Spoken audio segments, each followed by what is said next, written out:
I am Martha Williams. As I sat in my rocking chair by the window, I gazed at the marigolds blooming in the garden. These flowers were a favorite of my grandson Tommy, whom we lost 5 years ago. Each time the yellow petals sway in the wind, vivid memories of that day come flooding back. Grandma, look. This flower is like the sun. Tommy's voice seemed to echo in my ears.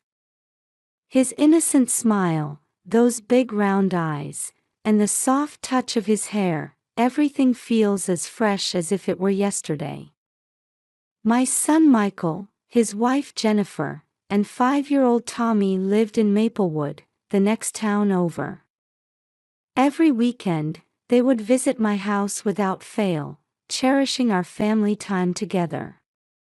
Michael would man the barbecue grill in the backyard, Jennifer would prepare salads in the kitchen, and I would bake my special apple pie.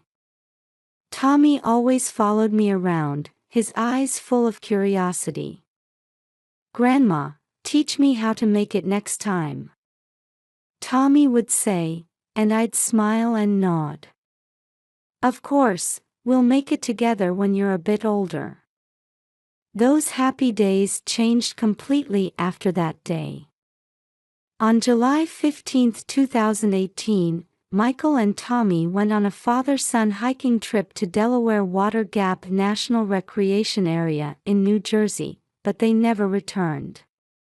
At first, we thought they had just gotten lost. Their car was found in the trailhead parking lot, and rangers and local police began searching. Jennifer and I visited the ranger station almost daily. They'll be fine, I kept telling Jennifer with a trembling voice. But deep down, anxiety was swirling. On the 4th day of the search, news came that the search had been temporarily suspended due to bad weather. That night, Jennifer and I prayed together at the local St. Joseph's Church. God, please keep them safe, our prayers echoed in the quiet church. However, as days passed, hope gradually faded. The search area expanded, even using helicopters and drones, but no trace of Michael and Tommy was found. 2 weeks after the search began, the rangers' report to us was the worst possible outcome. I'm sorry. We found Michael's wallet and part of Tommy's stuffed animal in a deep ravine. Given the weather conditions and terrain in this area, the rangers' words trailed off. I felt my world silently crumbling. Jennifer collapsed in my arms. The next few days felt like a nightmare. The police officially ended the search, declaring Michael and Tommy missing, presumed dead. Although no bodies were found, the circumstantial evidence led to the conclusion that survival was extremely unlikely. On the day of the memorial service, St. Joseph's Church was filled with people. On the altar were smiling photos of Michael and Tommy, along with the recovered belongings. I stood before the altar, dressed in black mourning clothes. Jennifer trembled beside me. Why did you leave us behind? Tears wouldn't stop. Jennifer clung to me, crying out loud. At that moment, we were strongly bonded together. As those left behind, we had no choice but to support each other. After the memorial service, Jennifer was about to return to her parents' home, but I stopped her. Stay here. You're my daughter now. She nodded tearfully. From then on, we began a new life, healing each other's wounds. In the days of grief, Jennifer's presence was my only solace. Sometimes, I would wake up in the middle of the night and sneak into Tommy's room. There, his mementos remained untouched. I would sit on the bed, holding his favorite Winnie the Pooh book. I could still feel the warmth of when I used to read it to Tommy. "Tommy, Grandma will never forget you," I whispered, quietly shedding tears. They say grief eases with time, but my feelings for the lost family only grew stronger day by day. 5 years have passed. Jennifer and I have lived supporting each other. Jennifer started working as a teacher at a local elementary school, and I continue volunteer work at the community center. On the surface, we might seem to be living a normal life. But deep down, there's always the thought of the family we lost that day. Every time the marigolds sway in the wind, I let out a small sigh. "Tommy, Michael, where are you?" I whispered, quietly closing my eyes. Somewhere in my heart, I felt that the journey to find my lost family wasn't over yet. In the kitchen, bathed in morning light, I was brewing coffee as usual. Outside the window, maple leaves were beginning to change color, heralding the arrival of autumn. 5 years have passed, seasons have turned, and time continues to flow. "Good morning, Martha," Jennifer's voice made me turn around. She was already dressed for work, her hair neatly tied back, wearing a white blouse and navy skirt. It's her 3rd year teaching at the local elementary school. Her eyes were slowly regaining their former sparkle. "Good morning, Jenny." "Have a good day," I handed her a warm cup of coffee. Jennifer smiled gratefully, took a sip, and said, "Thanks. I'll be home late tonight. There's a PTA meeting." "I understand. I'll leave dinner in the fridge for you." After Jennifer left, I checked my schedule for the day. Tuesday is volunteer day at the local food bank. Distributing food to impoverished families and the elderly has given me a sense of purpose. At the food bank, I spent a busy day as usual. Sorting food, distributing it, and chatting with visitors. Especially when I see young mothers with children, I tend to engage in long conversations. I can't help but see Tommy's face in theirs. "Thank you for your help today, Mrs. Williams," Jeanette, the supervisor, called out to me. "No, thank you. I'll be back on Thursday." When I returned home, the sun was already setting. I took a shower and had a simple dinner. Then, as usual, I sat on the living room sofa and turned on the TV. As I was flipping through channels, a local news program caught my eye. "Today, we bring you coverage of the Autumn Charity Festival held at Maplewood Community Park," the announcer's voice flowed. The screen showed a bustling park scene. Stalls lined up, and children were running around. I found myself smiling unconsciously. If Tommy were here, he would surely have been happy to participate, I thought, feeling a tightness in my chest. Just then, the camera focused on one boy. The most popular attraction at this year's festival was this shooting game. A 10-year-old boy brilliantly won the grand prize. My heart started beating rapidly. The boy on the screen looked exactly like Tommy.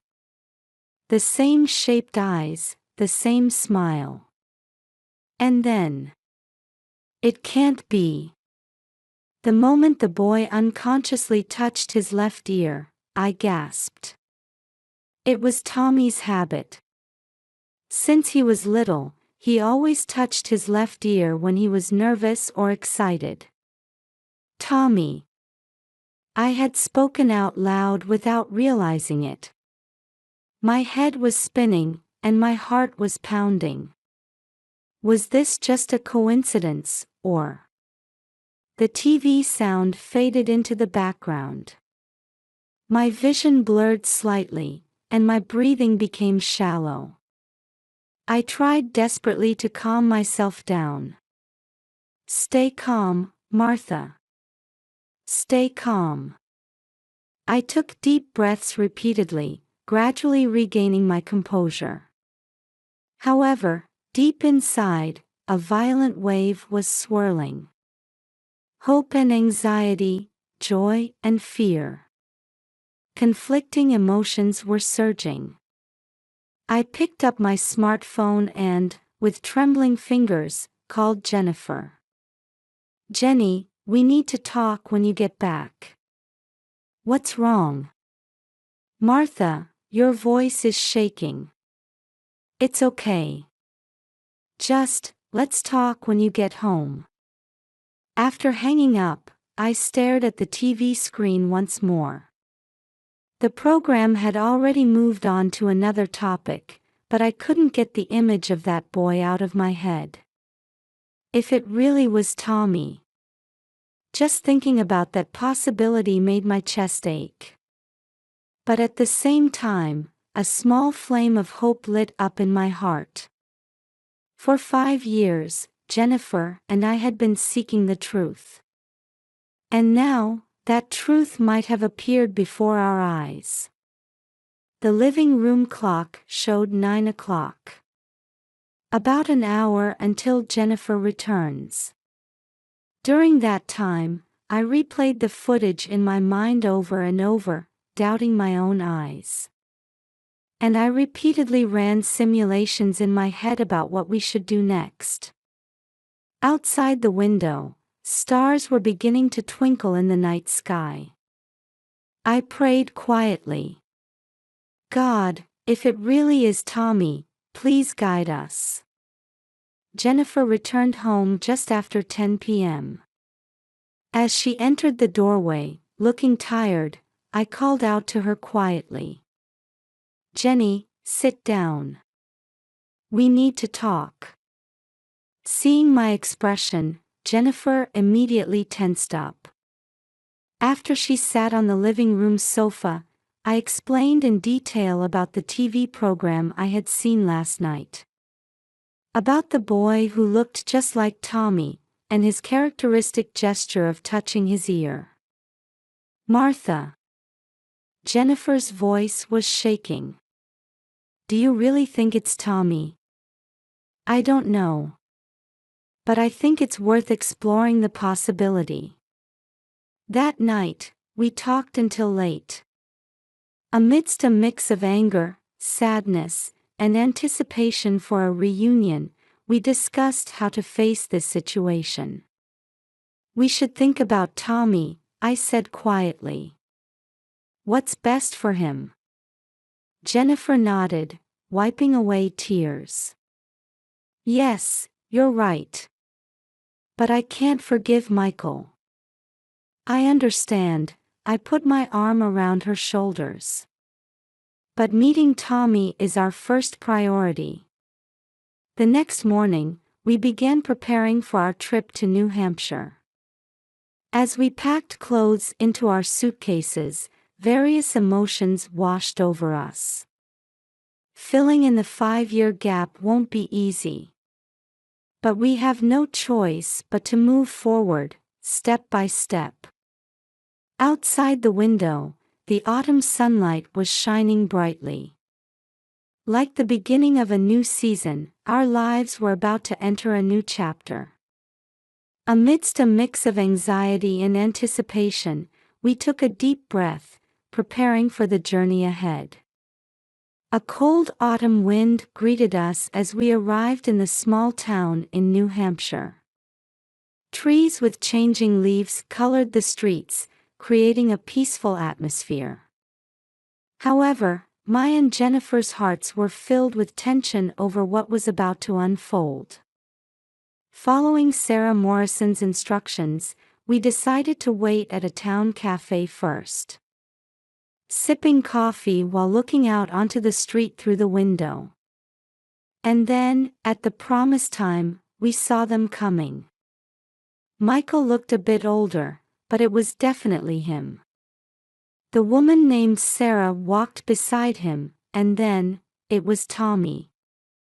At 10 years old, he looked different from the 5-year-old in my memory, but the shape of his eyes and the way he walked were undoubtedly his.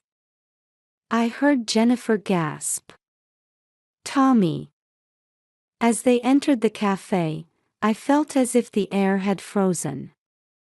Michael stopped in his tracks when he saw us, his face changing color. "Mom! Jenny!" His voice was trembling. Tommy looked confused, standing as if hiding behind Michael. I stood up and slowly approached them. "Michael, you owe us an explanation." As tension mounted, we sat down at the table. Sarah Morrison was also present, watching over the situation. Michael took a deep sigh and began to speak. "I'm sorry. I'll explain everything." He talked about his debts and gambling addiction, his affair with Sarah, and his decision to start a new life. But I couldn't leave Tommy behind. Jennifer was shaking with anger. "You ruined our lives. We cried every day for 5 years." Tommy looked confused, alternately looking at the faces of his parents. Michael bowed his head. "I know I can't make up for it. But..." I interrupted him. "Tommy, do you remember me? I'm your grandma." Tommy tilted his head. "I'm not sure, but it feels familiar somehow." At those words, tears welled up in my eyes. Jennifer was the same. "Tommy, I'm your real mother," Jennifer spoke gently. Confusion and curiosity flickered in Tommy's eyes. Sarah quietly spoke up. "Tommy, for the past 5 years, we've been lying to you. But that was wrong. You have the right to know the truth." Over the next few hours, we talked, shedding tears and anger, and gradually seeking a path to reconciliation. Tommy seemed to be slowly regaining memories of his real family. "I remember Grandma's apple pie," Tommy suddenly said. My heart leaped. Michael and Sarah acknowledged the gravity of their actions and showed their readiness to take legal responsibility. "We'll turn ourselves in to the police. And we'll do whatever we can to make amends." Jennifer's expression was complex, but I could feel her anger gradually subsiding. "Tommy, what do you want to do?" I asked gently. Tommy thought for a moment before answering. "I want to be with everyone." "But, that's difficult, isn't it?" At those words, the adults looked at each other. Indeed, this is not a problem that can be easily solved. However, for Tommy's sake, we must move forward in some way. "Let's take it one step at a time," I suggested. "First, let's create time for Tommy to spend with his real family. And Michael and Sarah need to face their legal responsibilities." Everyone agreed. This is not an end, but a new beginning. A year has passed since then. In the softly lit hallway of the courthouse on an autumn day, we were waiting for the verdict. Michael and Sarah had been charged with child abduction and faking a disappearance. The sentence was 3 years of actual imprisonment for Michael and 2 years for Sarah. They accepted the verdict calmly. Tommy, in tears, hugged Michael. "Dad, do your best." Jennifer watched this scene with a complex expression. I could sense anger and sympathy conflicting within her. After the sentencing, we began a new life as a family. Jennifer was granted custody of Tommy, and I moved in to live with them. Once a week, Tommy visits Michael and Sarah in prison. At first, it was awkward, but gradually it became part of our routine. Tommy slowly began to regain memories of his real family. One day, he suddenly said to me, "Grandma, I remember. We used to make cookies together." At those words, I couldn't help but shed tears. Jennifer was attending counseling, facing her emotions. She gradually regained her smile and built a new relationship with Tommy. Our family started gathering for dinner every Sunday. Sometimes, letters from Michael or Sarah would be placed on the dining table. They were spending days of reflection in prison, contemplating their lives after release. Society showed great interest in our case, and the media often came for interviews. However, we chose to avoid the gaze of reporters and live quietly. Over this past year, we've learned many things. That even if the shape of a family changes, love doesn't change.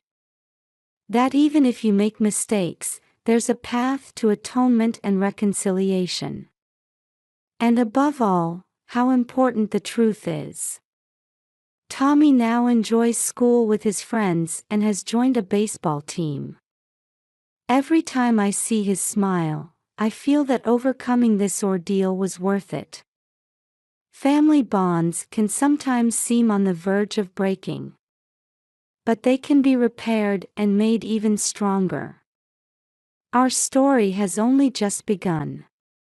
We intend to continue walking forward with love and understanding.